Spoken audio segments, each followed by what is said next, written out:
நேயர்கள் அனைவருக்கும், இன்றைய சமூக மாற்றத்தின் சாட்சியாக அமர்ந்திருக்கும் நடுவர் அவர்களுக்கும், எதிர் அணியர் அவர்களுக்கும், என் அணியினர் அவர்களுக்கும், ஆன்றோர்களுக்கும், சான்றோர்களுக்கும், என்னை போன்ற சிங்க பெண்களுக்கும், இந்த ஒசூர் மண்ணில் வாழும் என் உறவுகளுக்கும் என் முத்தான முதல் வணக்கத்தை கூறிக்கொண்டு என் உரையை ஆரம்பிக்கிறேன்.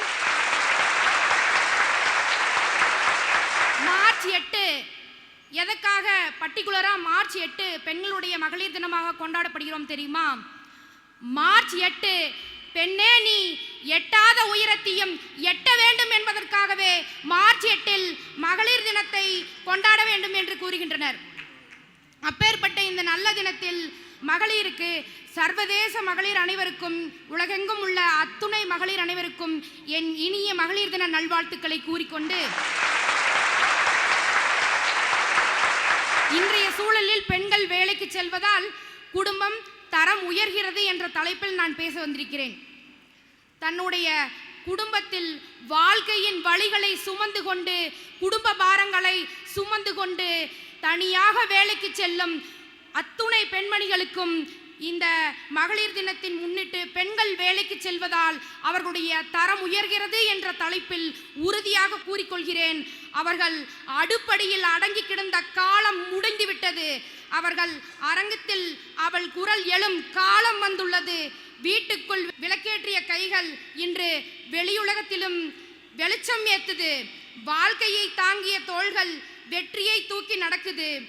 போகாதே என்று கட்டிய கதவுகள் போகலாம் என்று திறக்கிற நாட்கள் வந்தது. பெண்கள் முன்னேற்றம் ஒரு வீட்டின் வளர்ச்சி அல்ல, ஒரு தலைமுறையின் வளர்ச்சி. அவள் வாங்கும் சம்பளம் வெறும் பணம் அல்ல, அவளுக்கான தைரியம். அவள் வெறும் கனவு ஆசை அல்ல, அடுத்த தலைமுறைக்கான வளர்ச்சி பாதை. பெண் முன்னேற்றம்.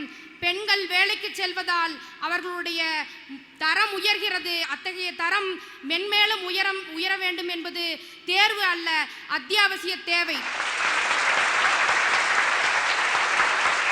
இன்னைக்கு எவ்வளோ பெரிய ஆளா இருந்தாலும் சரி, 10 பட்டப்படிப்பு முடிச்சிருந்தாலும் சரி, அவன் கையில 10 பைசா இல்லைன்னா இந்த உலகம் பார்த்தீங்கன்னா அவனை தூக்கி போட்டு மிதிக்கும். இன்னைக்கு கை நாட்டு வைக்கிறவரா இருந்தா கூட அவர் கையில ஒரு 10 பைசா காசு இருந்ததுன்னா இந்த உலகமே அவரை பார்த்து பெருமை பாடும். இன்றைய பொருளாதார சூழல் பார்த்தீங்கன்னா அப்படி இருக்கிற சூழல்ல நம்ம வாழ்ந்துட்டு இருக்கிறோம்.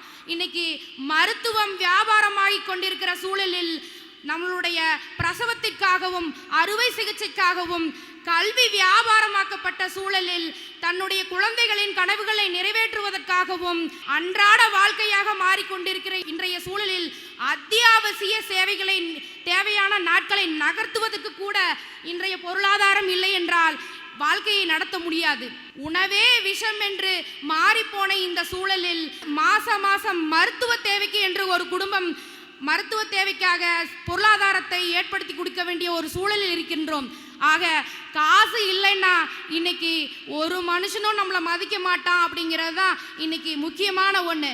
அப்பேற்பட்ட அந்த பொருளாதார தேவையை பூர்த்தி செய்யணும் அப்படின்னா கணவன் மட்டும் சேர்ந்து சம்பாதித்தா மட்டும் பத்தாது, பெண்ணும் இணைந்து சம்பாதிச்சால் மட்டும்தான் அந்த குடும்பத்தை நடத்த முடியும் அப்படிங்கிறது நிதர்சனமான உண்மை.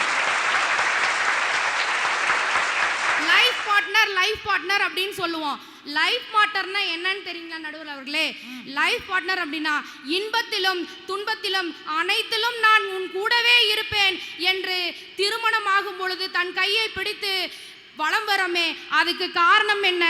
நான் இன்பத்துல மட்டும் துணை இருக்க மாட்டேன், உன்னோட துன்பமான இஎம்ஐல இருந்து இன்ட்ரெஸ்ட்ல இருந்து அத்தனையிலும் நான் பங்கெடுத்துக் கொள்வேன் என்று இன்றைய பெண்கள் மாறி வருகிறார்கள். அவர்கள் வேலைக்கு செல்வதால் மட்டுமே அவளுடைய தரம் உயர்கிறது, இன்றைய குடும்பங்களின் தரம் உயர்கிறது என்று உறுதியாக சொல்லிக் கொள்கின்றேன். அதாவது பெண் என்பவள் அழகானவள், பெண் என்பவள் மென்மையானவள், பெண் என்பவள் அழகு பூவு இப்படின்னு எத்தனையோ வர்ணிப்பாங்க ஆண்கள். அப்படி வர்ணிக்கிற ஆண்களை விட உன்னை அறிவு சார்ந்த சிந்தனைக்குள் உள்ளாக்கப்பட்டு அவர்களை உங்கள் குடும்ப தலைவராக தேர்ந்தெடுங்கள். உங்கள் வாழ்க்கை மிகவும் சிறப்பாக இருக்கும். ஏன்னா காலங்காலமா ஆண்கள் இந்த மந்திர வார்த்தையை சொல்லுதா பெண்களை எல்லாத்தையும் அடிமையாக்கிட்டு வர்றாங்க. இன்னைக்கு இருக்கிற பெண்களுடைய வீக்னஸ் அதுதான். ஒரு பெண் நீங்க அழகா இருக்கீங்கன்னு சொல்லிட்டா போதும், நீங்க மென்மையா இருக்கீங்கன்னு சொல்லிட்டா போதும், நீங்க அமைதியா இருக்கீங்கன்னு சொல்லிட்டா போதும், உடனே நம்ம மயங்கிடுவோம். அந்த மயக்கத்துக்கு உள்ளாக்கப்பட்டு தான் நம்ம இன்னைக்கு வந்து பார்த்தீங்கன்னா வீட்டை விட்டு வெளியே போகக்கூடாது, பெண்கள் குழந்தைகளை பார்த்துக்கணும் அப்படின்னெல்லாம் நிறைய விமர்சனங்களை வைக்கிறாங்க. சசிகலா அக்கா சொன்னாங்க, அதாவது என்னுடைய குழந்தை வந்து பார்த்தீங்கன்னா MBBS படிக்க வச்சிருக்கேன், பிஎட் படிக்க வச்சிருக்கேன், இப்படி நீ ஏகப்பட்ட கனவுகளை வந்து நிறைவேற்றியிருக்காங்க.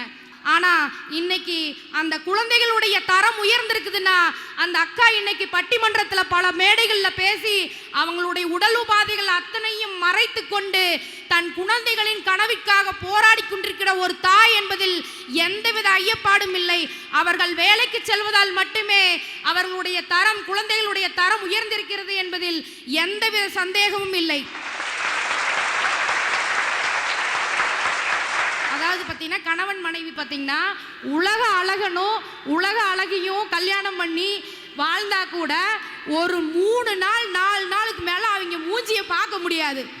உண்மையா இல்லையா? இது எல்லா கணவன்மார்களுக்கும் பெண்களுக்கும் தெரியும்.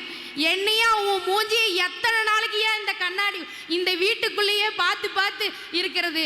வெளியுலகத்துக்கு போனால் மட்டும்தான் 4 பேர்த்தோட பேச முடியும், 4 பேர்த்து சமூக நிலையை தெரிஞ்சுக்க முடியும், சமூக மாற்றத்தை தெரிஞ்சுக்க முடியும். இன்னைக்கு பெண்கள் எல்லாருமே அக்கா சொல்றாங்க, வீட்டில் இருந்து குழந்தைகளை வளர்த்துங்க, முன்னேற்றுங்க அப்படின்னு சொல்லுவாங்க. ஃபர்ஸ்ட் நாம மனநிலை ஸ்ட்ராங்கா இருக்கணும், அப்பதான் நம்ம குழந்தைகளை காப்பாற்ற முடியும். வீட்டுக்குள்ள இருக்கிற போதே ஸ்ட்ரெஸ்ல நம்ம அவங்க முகத்தை பார்க்க முடியாம ஸ்ட்ரெஸ் ஆயிடுறோம். அப்ப வெளியே போய் எப்படி நம்ம குழந்தைகளை வந்து குழந்தைகளுடைய அனுபவத்தை கற்றுக் கொடுக்கிறது?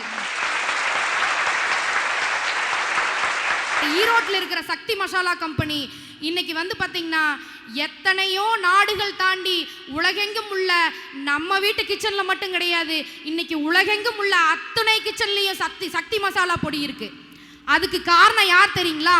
இன்னைக்கு ஈரோடு மாவட்டத்தில் மாமரத்துப்பாளையம் அப்படிங்கிற இடத்துல ஒரு சாதாரண குடும்பத்தில் பிறந்த ஒரு பெண், அவங்களுடைய குழந்தை ஒரு மாற்றுத்திறனாளியாக பிறந்ததால் தன்னுடைய குழந்தையை போல யாரும் ஆகிவிடக்கூடாது, அவர்களும் பயன்பெற வேண்டும், அவர்களும் இந்த வாழ்க்கையில் முன்னேற வேண்டும் என்பதற்காக ஒரு பெண்மணி முடிவெடுத்த முன்னேற்றம் தான் இந்த சக்தி மசாலா கம்பெனி. இன்னைக்கு இந்தியாவிலிருந்து ஈரான் வரைக்கும் சக்தி மசாலா பொடி போயிருக்குன்னா அதுக்கு திருமதி சாந்தி துரைசாமி அப்படிங்கிறவங்க பார்த்தீங்கன்னா இன்னைக்கு மிகப்பெரிய லெவலில் ஒரு மாற்றுத்திறனாளிகளுக்கும் கிராமப்புற பெண்களுக்கும் ஆயிரக்கணக்கான பெண் தொழிலாளர்களுக்கு வேலைவாய்ப்பை வழங்கி பெண்களின் தரத்தை உயர்த்தியுள்ளார்கள். இது ஒரு பெண்ணுடைய வளர்ச்சி மட்டுமல்லாமல் ஒரு சமூகத்தினுடைய வளர்ச்சி. ஒரு சமூகம் வளர்ந்தால்தான் இந்த நாடு வளரும், இந்த நாடு வளர்ந்தால் இந்த உலகமும் உள்ள அனைத்து பெண்களும் வளருவார்கள். ஆகவே பெண்களுடைய முன்னேற்றம் என்பது அத்தியாவசியமானது என்று உங்களிடமிருந்து விடைபெறுகிறேன். நன்றி, வணக்கம்.